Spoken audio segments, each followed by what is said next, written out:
बिस्मिल्लाहिर्रहमानिर्रहीम। Dear student, start करते हैं अपना new topic. That one is isolated system.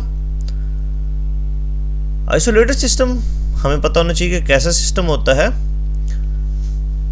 Isolated system ऐसा सिस्टम है जिस पर एक्सटर्नली कोई फोर्स एक्ट नहीं करती। अगर वो एक्ट कर भी रही है तो उसका इम्पैक्ट इनसाइड नहीं होगा। अगर इसकी एग्जांपल्स की बात की जाए तो हम कहें हमारे पास एक क्लोज वेसल है और उस क्लोज वेसल के अंदर गैस मॉलिक्यूल्स हैं। गैस मॉलिक्यूल्स एक दूसरे के साथ टकराएंगे, एक दूसरे के ऊपर फोर्स लगाएंगे, लेकिन उस वेसल पर बाहर से कोई ऐसी फोर्स एक्ट नहीं करेगी जो कि इनसाइड उसका इम्पैक्ट हम देख सकें। तो ऐसे सिस्टम को हम क्या बोलते हैं? Isolated system. तो हम डेफिनेशन करेंगे, it is a system on which no external agency exerts any force. That system is called isolated system. इसी के साथ हम देखते हैं what is law of conservation of linear momentum. ये हमें क्या बताता है? तो इसकी अगर हम डेफिनेशन बात करें, हम कहेंगे the total linear momentum of N isolated system remains constant. और इसी चीज को हम क्या करेंगे, अभी प्रूफ भी करेंगे। हम क्या करते हैं जी, कोई दो स्मूथ बॉल लेते हैं कि हमारे पास टू स्मूथ बॉल्स हैं। ये M1 जिसका मास, फर्स्ट का मास है M1 और सेकंड जो बॉल है उसका मास क्या है, M2। ये नॉन रोटेटिंग हार्ड बॉल्स हैं, यानी कि ये अपने एक्सिस के गिर्द नहीं घूम रही बल्कि ये लीनियरली मूव कर रही हैं। उसके साथ इसकी वेलोसिटी की बात की जाए, फर्स्ट बॉल की वेलोसिटी V1 है और जो सेकंड बॉल है उसकी वेलोसिटी V2 है। अब ये दोनों बॉल्स मूव कर रही हैं, लेकिन कुछ वक्त के बाद हम देखते हैं कि V1 V2 से, यानी कि बॉल जिसका मास M1 है वो M2 से जाकर टकराएगी। और ये कब पॉसिबल होगा? जब V1 ग्रेटर होगी V2 से। इट मीन्स ये जो बॉल जिसका मास M1 है ये जाकर टकराएगी फिर M2 से। उस सूरत में क्या होगा कि M2 फोर्स लगाएगा M1 पे, यानी कि सेकंड बॉल फोर्स लगाएगी M1 पे और M1 फोर्स लगाएगी M2 पे। और जो फोर्सेस लगती हैं, यानी कि जो M2 फोर्स लगाती है M1 पे, उसको हम कह देते हैं क्या जी, F प्राइम। और जो M1 फोर्स लगाती है किस पे, सेकंड बॉल पे, ये जो ग्रीन वाली शो हो रही है आपके पास, इस पर जो फोर्स लगती है जो कि M1 लगा रही है उसको हम कह देते हैं F। इस तरह से आपके पास दो फोर्सेस आ गई, एक F और दूसरी F प्राइम। और इनको हमने क्या कहा जी, F प्राइम क्या है, force exerted on M1 by M2। और F को हमने क्या कहा है जी, force exerted on M2 by M1।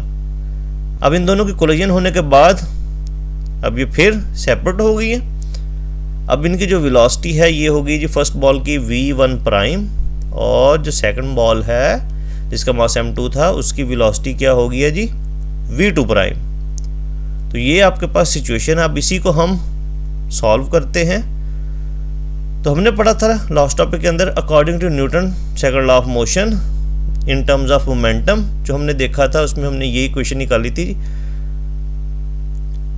F is equal to M1 VF minus M1 VI divided by T। तो वहाँ पर हमारे पास था VF और VI।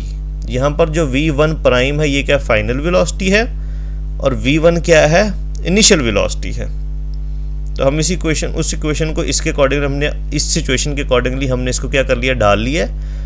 तो अब हम देखते हैं फर्स्ट बॉल के लिए ये इक्वेशन क्या बन जाएगी, F prime is equal to M1 V1 prime, यानी कि ये VF है माइनस M1 V1, यानी कि ये इनिशियल वेलोसिटी है डिवाइडेड बाई T। अब इसी को रीअरेंज करके लिखते हैं, क्रॉस मल्टीप्लाई करवाते हैं इक्वेशन, ये कुछ इस तरह से हो जाएगी M1 V1 prime minus M1 V1 is equal to F prime cross T। तो ये हमारे पास इक्वेशन नंबर 1 आ गई। इसी तरह हम यही इक्वेशन जब अप्लाई करेंगे मास M2 पे, तो हमारे पास जहाँ पर m1 था वो वहाँ पर m2 हो जाएगा और इक्वेशन कुछ इस तरह से हो जाएगी m2 v2 प्राइम, यानी कि v1 प्राइम रिप्लेस हो गया है v2 से, क्योंकि अब हम सेकंड मास की बात कर रहे हैं, minus m2 v2 is equal to f cross t। इस इक्वेशन में हमारे पास f प्राइम था क्योंकि हम m1 वाली इक्वेशन पढ़ रहे थे, इस पर जो फोर्स लगी थी वो f प्राइम थी। अब हम पढ़ रहे हैं m2 वाली इक्वेशन, तो इस पर जो फोर्स लगी थी वो क्या है, f है, तो हमने लिख दिया f क्रॉस t। इस इक्वेशन को हम नाम दे लेते हैं क्वेश्चन नंबर 2 का। तो आपके पास आ गई है क्वेश्चन नंबर 1 और इक्वेशन नंबर 2। अब हम सिंपली इनको क्या करते हैं, इनको ऐड कर देते हैं। जब हम इन दोनों इक्वेशंस को ऐड करेंगे तो ये आपके पास कुछ इस तरह से आ जाएगी equation, m1 v1 prime minus m1 v1 plus m2 v2 prime minus m2 v2 is equal to f prime cross t plus f cross t। अब हम क्या करते हैं कि इस इक्वेशन में से t को कॉमन ले लेते हैं। जब हम t को कॉमन लेंगे, ये इक्वेशन तो वैसे ही आ गई एज इट इज़, ये हो जाएगा आपके पास f prime plus f multiplied by t। अब जब ये दोनों बाली आपस में टकराई हैं, इट मीन्स यहाँ पर क्या हुआ, एक्शन एंड रिएक्शन। दोनों बॉल जब आपस में टकराई हैं तो फर्स्ट बॉल जो दूसरी बॉल से जाकर टकराई है, यानी कि मास m1 जब m2 से जाकर टकराया है तो उसने क्या किया है, एक्शन, और आगे से m2 ने क्या किया है, रिएक्शन। तो इसी बेस पर हम कह सकते हैं, अगर ये आपके पास हम कहें सपोज एक्शन है तो ये क्या होगा, रिएक्शन। तो हमने डेफिनेशन पढ़ी हुई है, action and reaction are equal but opposite in direction. तो माइनस का साइन यहाँ पर क्या बता रहा है, रिएक्शन के साइन को। तो इसी को हम लिख सकते हैं यहाँ पर f, जब माइनस f को उस तरफ ले जाएंगे यह हो जाएगी इक्वेशन आपके पास f plus f prime is equal to null vector, या हम इसको 0 भी लिख सकते हैं। और जब हम ये वैल्यू पुट करेंगे कहाँ पर जी, इस इक्वेशन के अंदर, जब यहाँ पर 0 आएगा तो 0 मल्टीप्लाइड बाई t, ये सारा कुछ क्या हो जाएगा, 0 हो जाएगा। तो इक्वेशन यही वाली आपके पास कुछ इस तरह से आ जाएगी, m1 v1 prime minus m1 v1 plus m2 v2 prime minus m2 v2 is equal to null vector r, इसको 0 भी लिखा जा सकता है।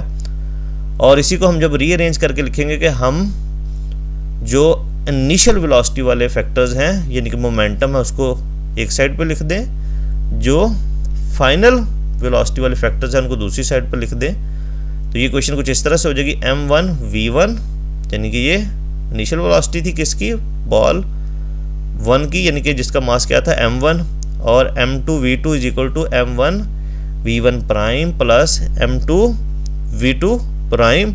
और यही हमने क्या करना था, प्रूफ करना था, जिसको हमने कहा था law of conservation of linear momentum. तो इस इक्वेशन की मदद से हम कह सकते हैं इनिशियल मोमेंटम ऑफ सिस्टम, यानी कि m1 v1 plus m2 v2, और मोमेंटम की डेफिनेशन आपको पता है, p is equal to mv होती है। तो हम कह सकते हैं initial momentum of system is equal to final momentum of system. तो इसकी बेस पर हम कहेंगे initial momentum and final momentum for an isolated system before and after the collision remains constant. तो आज के लेक्चर के अंदर हमने देखा कि आइसोलेटेड सिस्टम क्या है, किस सिस्टम को हम आइसोलेटेड सिस्टम कह सकते हैं। उसके बाद हमने एक प्रूफ देखा law of conservation of momentum. इसके लिए हमने ये केसेस लिए थे, ये इनिशियल केस था, फिर क्या हुआ, दोनों बॉल्स आपस में स्ट्राइक की, कोलिजन हुई इनकी, उसके बाद ये इनकी फाइनल वेलोसिटीज क्या होगी, v1 प्राइम और v2 प्राइम। और हमने जो प्रीवियस इक्वेशन पढ़ी हुई है न्यूटन सेकंड लॉ और मोमेंटम की, उसको हमने यूज़ करते हुए इसको सॉल्व किया, और ये हमारे पास फाइनल रिलेशन आ गया, जिसके मुताबिक initial momentum of system is equal to final momentum of system. शुक्रिया।